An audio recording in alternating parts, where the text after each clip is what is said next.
Friends, here we are talking about JMESPath expression to get nested object key or property value. First, let me give the syntax and then I will explain with an example so that you can easily understand about syntax. See, this is our sample.json. So here if you observe, this is a value for this key. Same way, suppose this is a value for this key and this entire thing is a value for this key.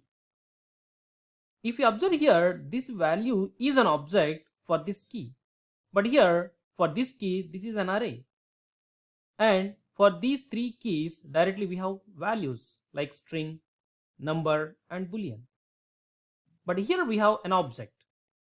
Now inside object again we have keys. Now suppose, let's say if I want to get this value, how can we get it?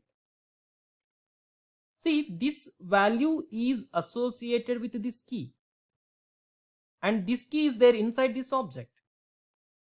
So now to get this value, first of all we have to get this entire object. So for that we have syntax like, what is the key for this entire object? DevOps tools. So this is the JMESPath expression to get this object. So now from this object to get this value, nothing but this value, we need to apply JMESPath expression with respect to this key. But this response we are getting with respect to this key.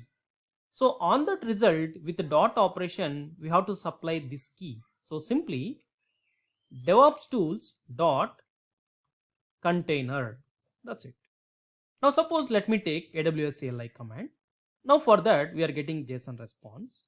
So now from this entire JSON response to get this object or this value, simply we can apply JMESPath like user.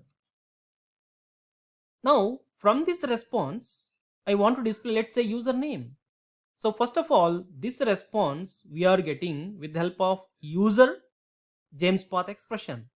So on that dot username. That's it. Not only this value, let's say this entire thing is a value, of course here that is an array. I want to get this value. Then from this user JMESPath expression dot tags.